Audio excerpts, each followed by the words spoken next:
Hi everyone, welcome to Abby's Hen Do. Hope you're having a nice day so far. Super quick one. Mum, put the drink down. It's going to be a long day. Just take it easy, yeah? I've got 9 questions for you, given to me by Tess. It's sort of like a Mr. and Mrs. thing, but I guess I'm going to answer the questions. Abby's going to guess whether we get the same thing or not. So let's just get straight into it. Question 1. Got my little notepad down here, so excuse me. I've made some notes as well. Question 1. What is Abby's favourite music artist? Now, I'll let you pause it now. I don't think Abby has one favourite artist as such. When she first got her iPhone, when we were together, she had about 8 songs on her iTunes, and I think half of them were like 50 Cent and N-Dubs and Strawberry Cheesecake or whatever the stupid band name was. I don't know, I'm old now.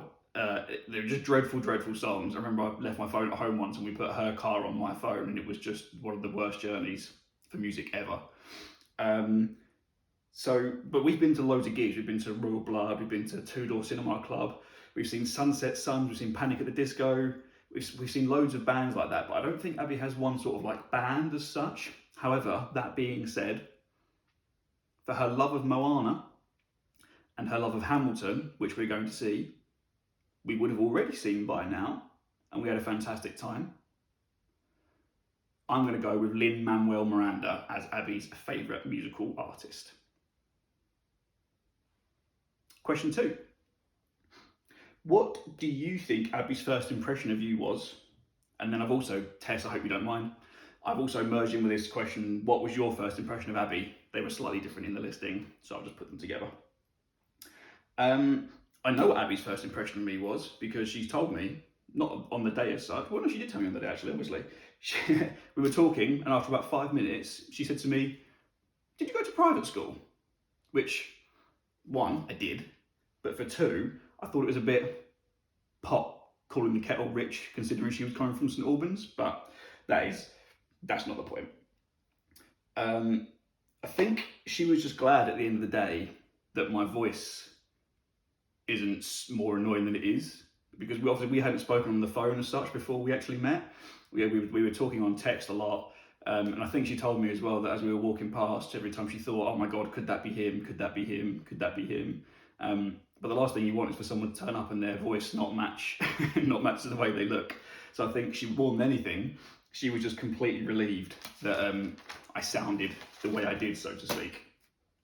In terms of my first impression of Abby, I just remember how like long and blonde her hair was, and she looked exactly like her pictures, and I was absolutely not disappointed. She looked lovely on that day. She had on a pair of jeans, and she had on like a flowery sort of patterned top. We'd both been at work that day. Pair of jeans on, it wasn't like flowers, it was like a patterned top sort of thing, and then like a cardigan. And then I just remember we went for food afterwards. She was super smiley, super chatty, and then the chatty hasn't changed now. Still really chatty. That was a red flag. I'm joking, it wasn't a red flag. But then embarrassingly, at the end of the date, we kissed. I kissed her, whichever way you want to call it, and I'm cringing just talking about it because I, on the train home, text her to apologise for kissing her. I'll let Abby tell you more about that story if you'd like, but it's just cringe. I don't know why I did any of what I did. Question 3. Who's the funniest? Me. Question 4. I'm joking. I think we both make each other laugh just through the absolute clangers that we have. Like, driving home the other day, Abby says that's a funny looking cat, and it was a fox. That's why it was a funny looking cat, because it was a fox. But we do share the same humour in the sense that we love to take the piss out of either each other or our families more than anything. Sharp sass, you're the easy target, kind of what I'm talking about. I hope you're sitting there, Sass. That'd be really good if you were sitting there, by the way. But yeah, I mean, in the grand scheme of things, I'm funny. I think she steals some of my jokes and some of my content. But I'll let you guys decide that. Question 4. Who's the better driver? Define better is my answer to that. If better is driving below or on the speed limit, giving way where necessary, and ultimately, despite possibly forgetting where I'm going sometimes, getting us there in one piece, then I'm the better driver. If being better at driving is driving my car as high revs as possible, braking as late as possible, sometimes if at all, and gesticulating wildly and shouting at other drivers at least probably once per journey, then I would say Abby is probably the better driver. But again, that's just, two different opinions. Question 5. Who has the last word in arguments? Thankfully, we don't actually argue that much, mainly just because it's so much effort. Can't be asked to argue. It's just not worth my time. That being said, when we do argue, it's probably quite even. We'll just try, one of us will try and walk away, and then give it 10 minutes, and we would have started speaking again to each other and carried on watching Married at First Sight or something stupid, which bodes well, but pretty even, to be honest. Question 6 or 7, because I moved one up earlier. What item of clothing of Abby's do you hate the most? Now, I think Abby knows that I can't hide my opinions very well when it comes to her trying on clothes. So I don't think that there's many things that she owns that I absolutely detest, because she would have known about it by now. And I think the same sort of goes for me, because she buys all my clothes. So she has to like them because she's physically purchased them for me. She bought a dress the other day from online somewhere, and she looked like she was from some sort of period drama. And the period was where everyone wore shit dresses. It was just horrendous. And she only saw my face at the end of trying it on, which was a reduced version of the disdain of my initial face, because it was absolutely dreadful. Thankfully, she has sent it back. That all those things being said, I have to admit that Abby does pull off what she, in my opinion, does pull off what she wears very, very well, including hats. It drives me, it's insane. I've not yet found a hat that Abby doesn't look good in. It's really annoying. I think Sharon, wherever Sharon is, Sharon will be able to attest to this as well, because they're always trying on hats together. And I feel like Sharon, I feel like Abby, all the hats look good on her, and it's just not fair. Question 8. What do you do that annoys Abby the most? It's funny you asked that question. I've been keeping a little binder since we first met. It's a little bit thick of things that I do that can annoy Abby. Just to name a few. Snoring's a good one. Saying I'll clean the kitchen and then actually just leaving it for a couple of days. Not paying her enough attention.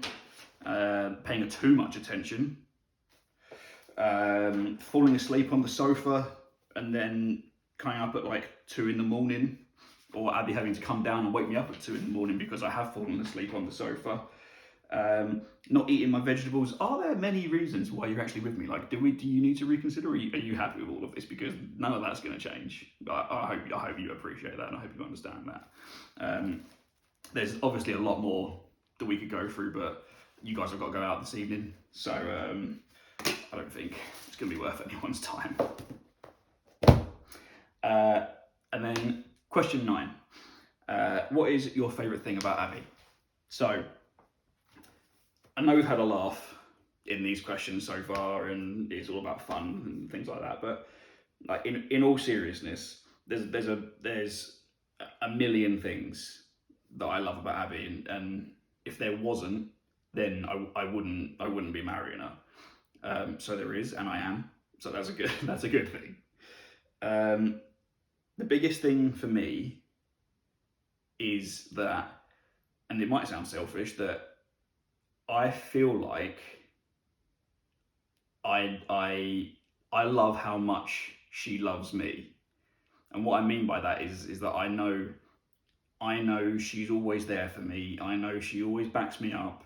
She's given me the confidence to go and do things that I didn't do before. She's given me like the time to go and do it.